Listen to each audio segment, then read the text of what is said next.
Welcome to Vienna. Welcome to the Pyramid Event Hotel here. We are here for the 57th session of the UN Commission on Narcotic Drugs. We have two guests here today to sort of look back on the high-level segment that's just finished on Thursday and Friday. Here's Eric Ortman, Encod member and longtime cannabis activist, and coffee sniffer some of the time if Encod wants to use him for this purpose. And here to my right is Doug Fine, US author of Hempbound, the new book on hemp, and also Too High to Fail, Cannabis and the New Green Economic Revolution. Read this book, it's wonderful, also the new one. You get a lot of good information in there. So, okay, we're looking back on these two very full days. We finally got some sleep last night, but on the other days it was all very busy and very tiring. Eric, how was it for you? How do you look back on it? Excuse me? How do you look back on the last 2 days of the high-level segment?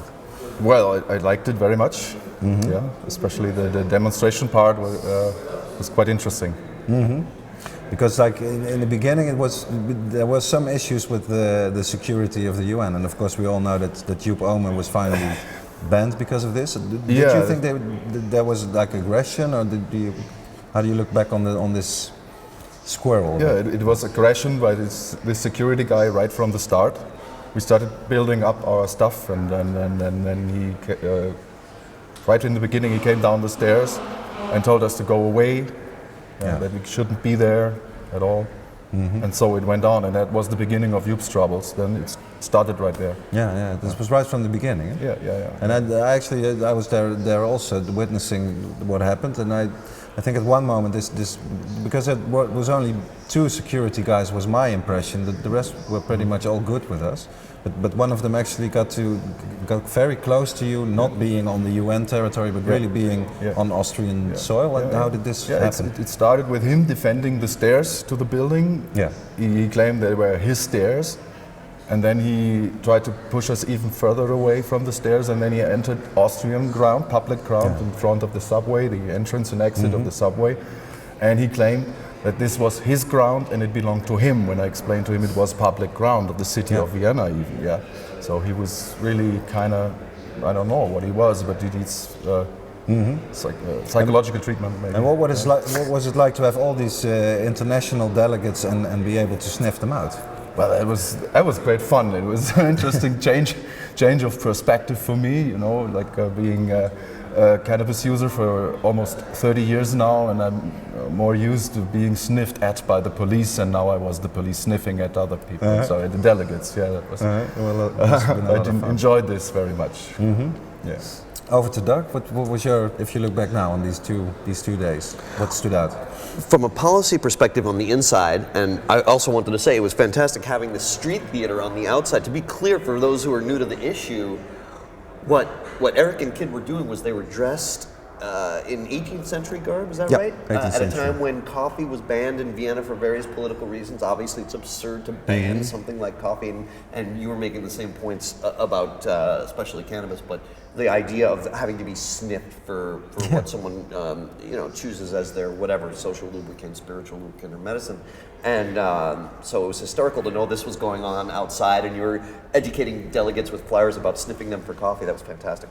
But inside, on the policy end, reflecting back, I think when the inevitable worldwide drug peace era comes, and it is upon us in the next few years, we'll see that this was a turning point. This 57th meeting of the UN Commission on Narcotic Drugs. This was really a turning point on the international level, because the predominant view worldwide now is buzzwords like harm reduction and non-criminalization of people. That said, if you look at the joint ministerial statement that came out of this, and at the executive director of the UNDNC, ODNC, Yuri Fedotov, they're trying to play it both ways. So, quick example on each count. The joint ministerial statement is big on decriminalization and harm reduction, but it also keeps speaking about ways to attack the drug problem. The drug problem, for any serious analyst of it, is the drug war itself. The criminalization, the money drug laundering, laws. it's because of their because things that some people want are illegal, and you create a criminal class who will profit from it. This is well known. So, trying to have it both ways in a ministerial statement, but still it's progress. I understand this is politics. Yeah. And in UN, hopefully, in 2016, at the big UN meeting in 2016 on drugs, requested by Mexico, I think we'll really see the real change that we're seeing in places like the many US states and Uruguay. Moving on to Yuri Fedotov's comment, the UN's commissioner on drugs, he said that he didn't see a whole lot of other nations following Uruguay's. He said that he didn't see a trend yet. But when asked, he answered, when asked, well, what if you're wrong? What if the trend that we're obviously seeing in the US and elsewhere really is an international reality and more nations follow it? You actually asked him this question because you were at the press conference too of Fedotov. Yes. What would the UN do if? And he kind said, of question. hey, if the nations of the world want to change things, we'll change things. That was indeed, quite a remarkable comment. Let's talk a bit about the situation here in Oslo. You've been living in Vienna for quite some years.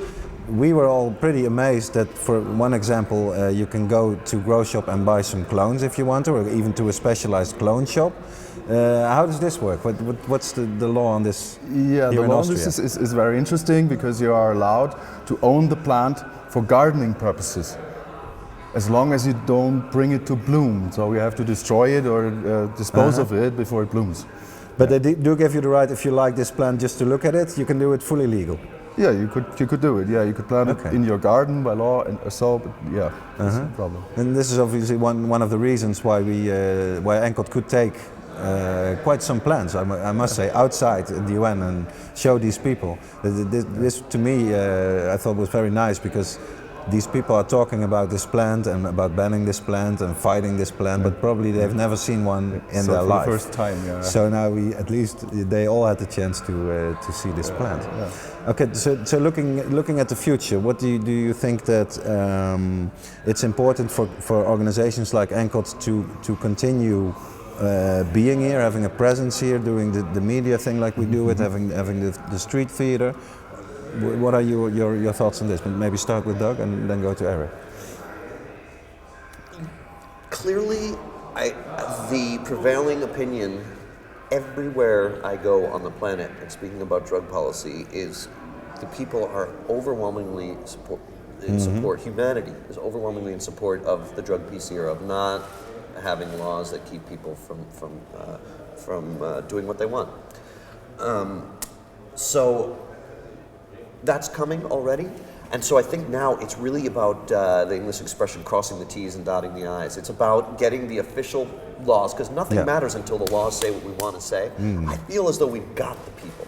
And that is why I tend to dress and have a tie on and stuff, because I'm trying to convince people that are on the fence, policymakers, to change it. But if it weren't for the Encods doing every level, every means, peaceful means, peaceful democratic means, to pull public opinion and policymakers in that direction, we wouldn't get there. It's absolutely vital. So the question, it doesn't make activism any less important, but to be absolutely frank, I think the new level of activism now is going into offices with powerful people, looking presentable. Really making a plan. Making concrete. Yeah. What do you think? Is activism is it very important? Is this a vital thing for organizations like Encod to be at these UN big gatherings? Yes, of course, yes, it is, because the activist scene in Vienna. You saw it. There were 4 people on the activist scene, so it seems we need a lot of support from outside. There's some room for improvement there. Yeah, there's room for improvement, which is a good thing. It's even they say in Austria, it's good to have room for improvement. Okay. I asked this question before to the other guests, so I'll ask it to you too. There might be quite some young people watching that maybe thinking of trying to get involved with this issue, with cannabis, with the drug piece, trying to change these laws. What would be your advice to young people who do want to get active and do something? I agree with what others have said, that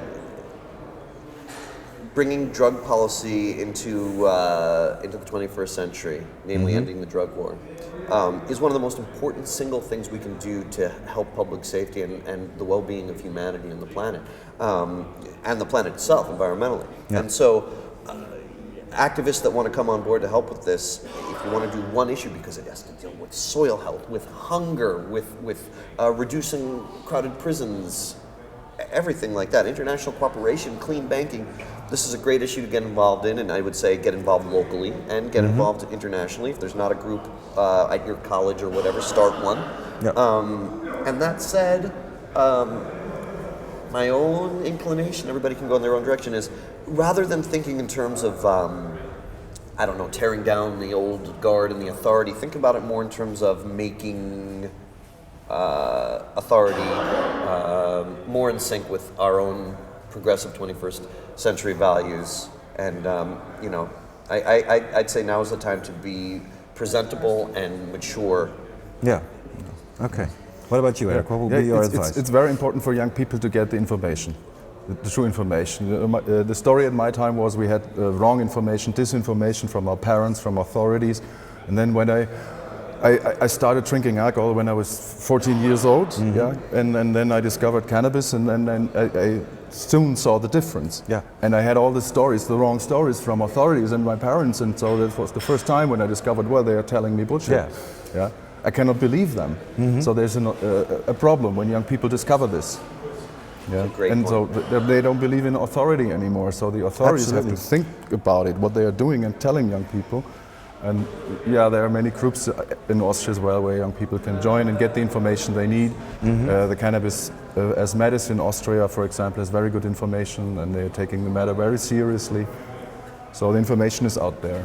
It's just the standard media, the newspapers and the television that don't bring out the information and the truth. Yeah, But it I is think there. they will. Yeah. It'll get Yeah, there. well, they will get there, but slowly, and even more slowly in Austria. And I don't also want to pretend to influence anybody's personal behavior, but I would say what I'd like to teach my own kids as they get older is that we naturally produce endorphins and good feelings, and that love and being outside, and that is the best high. And that said, and you've made this point, I think, in the way you teach your kids, is that there's a stratagem of things that you can put in your body and their danger level. And most of the time, 99% of the time, I think it's better to not put into anything. But there's no doubt of the common things that people do, drinking alcohol, smoking cigarettes. Cannabis is by responsibly and you know, not overused, by far the safest. Yeah, I'd say so. So it's the best thing that can happen to young people, to have experienced people telling them that there are dangers involved, you know, to inform them, and that's very important. Well, actually, that's an argument that I think is often made for people who are totally anti-drugs, is that they say, yeah, you say that it's there's no risks with cannabis and that it's 100% safe, and it's strange because we never do, really. We always stress, with any substance that changes something in your mind, there is a risk, even only the risk of overusing it, and not being not being able to handle it and to give it a good place in your life and still have a good fruitful life. It sounds like we're saying that there's no danger because it's so much safer than alcohol. Yeah. It sounds like we're saying it's totally safe. Yeah, well, this I thought was interesting about of course the LEAP proposal to make a new single convention and then include tobacco and alcohol in it, and don't criminalize but regulate and have the whole gamma of things that you can use that have risks, but treat it in a very different way without criminalizing it. I'm glad you mentioned that. One thing people take away from this Congress: look at law enforcement against prohibition. LEAP's proposal for changing international. Go to their website. Fantastic, LEAP. And of course, visit the Encod website regularly. Maybe think about becoming an individual member. It's only €50. You be a member of Encod. You're helping us out, and you can have great adventures. You can come to Vienna, everything. Watch ICN TV too, it's great. And watch ICN TV, International Cannabis News. Great stuff. Join your local groups. And join your local groups. Become active. Yeah. Get out of the couch. Thank you very much for joining us.